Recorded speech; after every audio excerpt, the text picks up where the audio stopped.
Do ponto de vista natural, a palavra amadurecimento ela nos remete a fruto, né? No sentido de o que é alguma coisa madura. É uma coisa que ela passa um processo, ela começa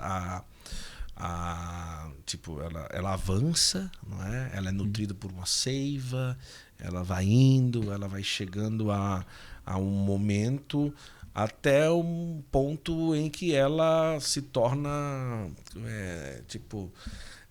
capaz, ou as pessoas olham e ela ali já está pronta para frutificar, no sentido de ser um bom fruto, ou seja, dar sabor ao mundo, fazer diferença, fazer acontecer e tal, né? E hoje se fala muito sobre amadurecimento, aquela coisa toda, né? Mas partindo do ponto de vista em que amadurecer é você viver ali talvez um processo de ser alimentado por uma seiva, estar pronto para frutificar, no sentido para ser alguma coisa, para alimento para esse mundo e tal, não sei o que e tudo. Para você, o que seria um processo real de amadurecimento e qual o perigo, talvez, que a pessoa pode correr em olhar para amadurecimento como não, a pessoa madura é uma pessoa um pouco mais esse cara é muito maduro, olha só como ele age, aquela coisa toda, o jeito dele, ou maduro simplesmente porque você conseguiu tirar um pouco das seus vícios, seus defeitos, encheu mais de virtude e tal, não sei o quê. Qual seria, na opinião do Pedro Augusto mesmo, o conceito de amadurecimento, não o melhor conceito, mas o conceito que poderia realmente trazer um resultado mais efetivo na vida de uma pessoa que busca esse amadurecimento? Né? Eu poderia dizer que uma pessoa madura é uma pessoa cuja personalidade está apta a responder aquilo que é pedido dela. Ou seja, é a manga amarelinha mesmo. Exatamente. Só que a diferença da manga amarelinha é que o processo de maturidade da manga atinge um ápice e depois um declínio. Certo. O processo de maturidade humana, por não ter uma base material, mas espiritual, ele não tem limites. Certo. Porque o mundo interior humano não tem limites. Né? Ao contrário do mundo interior de uma fruta, que são apenas reações biológicas simples, então ele tem um limite. O mundo interior humano não tem limites. Né? Então, realmente, a ideia que você falou da fruta madura é exatamente isso. É a ideia de uma pessoa que está pronta a responder. Mas não é só que ela está pronta no melhor nível. A diferença do humano é que o humano tem o eterno dentro dela. Exatamente. Então, isso cresce infinitamente. Né? Eu poderia lhe dizer o seguinte, é como se existissem 3 graus de maturidade. O primeiro grau, 3 graus de sanidade humana. O que é uma psicologia saudável, o indivíduo saudável. A gente poderia dizer que existem 3 graus. O primeiro grau da sanidade humana é a maturidade. Quer dizer, quanto mais maduro eu sou, psicologicamente saudável eu me torno. Então, um indivíduo imaturo, ele é um indivíduo doente, inclusive. Depois tem a sabedoria. Então, a sabedoria ela é mais do que as pessoas imaginam, né? Mas a sabedoria seria o segundo degrau. E o terceiro degrau da sanidade humana é a santidade. Então, qual é o indivíduo psicologicamente mais saudável? O santo. Sim. Qual é o indivíduo psicologicamente menos saudável? É o imaturo. Sim. Certo? E essa maturidade, ela vem acompanhada de um conjunto de características. Né? A primeira característica... meu caro, muitíssimo obrigado. A primeira característica... Vai ficar maduro esse podcast. Vamos ver. Que não tem a ver com ser sisudo, né? Não, de jeito nenhum. Pelo contrário, uma das notas da maturidade... Não. Não, tá bem. Uma das notas da maturidade é não se levar tão a sério. É verdade. Porque o indivíduo que se leva muito a sério, ele não tem ideia do próprio tamanho. Ele geralmente está se achando muito superior ao que de fato ele é, e por isso ele se dá uma importância indevida. Quando você se dá a devida desimportância, que é mais importante do que tudo, quando você se dá a devida desimportância, você percebe o seu próprio tamanho e você vive com mais leveza. Porque você, por exemplo, nota perfeitamente que não é a sua obrigação salvar todo mundo. Mas é sua obrigação fazer o máximo que você pode para ajudar a vida do máximo de pessoas possível. Né? Mas tudo isso com uma nota de humildade muito grande. O maduro ele é um indivíduo humilde. Ele sabe o seu próprio tamanho, esse é o ponto, sabe?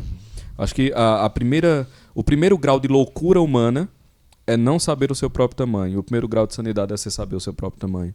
Né? Que essa, inclusive, é a queda do Éden. Esses dias, ministrei um curso. Eu botei um tema mais comercial, mas você vai entender. Que é o Tratado de Psicologia escondido no Gênesis. É que ali no Gênesis nós temos a estrutura mesmo da neurose e da loucura e a estrutura da sanidade humana. Está tudo descrito ali no Gênesis. E aqui sendo bem rasteiro na explicação, Sim, por óbvio, né? Qual é a diferença que acontece naquele primeiro momento do Gênesis? É que é o seguinte, antes da queda, o homem olha para a criação e ele percebe quem ele é com relação à criação e quem ele é com relação a Deus. Sim. Ou seja, ele tem um senso de realidade. Porque a lente com a qual ele observa o mundo é a lente da humildade. A humildade nada mais é do que a percepção do próprio tamanho. Né? Então, ele olha para o mundo e ele sabe quem ele é, ele sabe quem Deus é, ele sabe quem a criação é. A queda é a dúvida do seu próprio lugar e desse lugar que estava muito claro. Não, mas vocês serão como deuses. Não, vocês não morrerão. Não, ele mentiu. A partir daí, o homem começa a olhar tudo o que existe com a lente da soberba. Nesse momento, toda a neurose acontece. Nesse momento, tudo desanda. Então, a gente poderia traçar assim, o que é um processo terapêutico? É um processo que leva o homem mais para perto do homem adâmico, que consegue perceber o seu próprio lugar, consegue perceber o lugar dos outros e consegue perceber as relações entre ele e as outras pessoas. O que é uma pessoa com a psicologia ruim, imaturo, enfim, todas essas coisas? É o indivíduo que não entende o seu lugar, é o indivíduo que não consegue entender o lugar dos outros e é o indivíduo que não consegue se relacionar bem porque ele está completamente deslocado. Sim. Um exemplo muito claro disso, vamos pegar uma criança, que é a imaturidade personificada. Tem muitas mães e pais que chegam para um menino de 2 anos e dizem assim, ô filho, hoje não. Mamãe tá tão cansada. Mamãe não aguenta. Olha o que mamãe fez hoje. Mamãe trabalhou.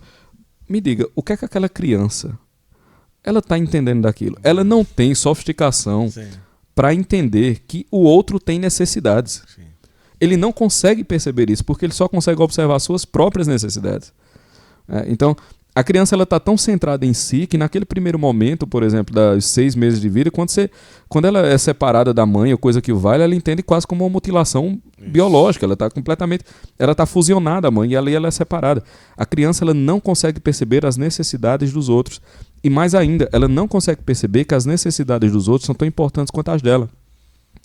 Porque dentro da visão de mundo dela, a coisa mais importante que existe é a satisfação das próprias necessidades. Sim. Quanto mais maduro você vai se tornando, mais esse eixo de satisfação vai mudando. Aquilo que Viktor Frankl falava, que você começa a se tornar uma pessoa melhor quando você começa a mudar o seu eixo de preocupação.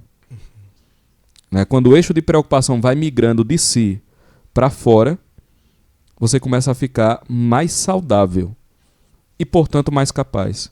Porque o que é a migração do eixo de si para fora? É quando você começa a perceber quem é você, quem são de fato as outras pessoas e como essas relações devem se dar. Você começa a perceber que as coisas dos outros são tão importantes quanto as suas. Você começa a notar, por exemplo, uma coisa. Quando você não se dá bem com alguém, não quer dizer que essa pessoa é o demônio, não. Quer dizer só que você não conseguiu se dar bem com ela. Sim. É só isso. Não aconteceu mais nada. Um imaturo, ele não consegue fazer essa separação. Porque ele olha o que aconteceu com ele, ele vê a dor que ele sentiu e ele começa a julgar ele, a pessoa e o mundo a partir da dor que ele sentiu. A pergunta é, meu filho, quem lhe disse que a dor que você sentiu é tão importante assim? Ou é tão real assim? Você sentir-se atacado não significa dizer que você foi atacado. Significa dizer que você se sentiu atacado. Ou então a galera, todo mundo que acaba um relacionamento diz, foi um livramento. Você já parou para pensar que foi um livramento pro outro? Ninguém nunca pensa isso, né? Sempre foi um livramento para si. Não, meu filho, foi um livramento para outra pessoa também. Porque você fazia mal a ela.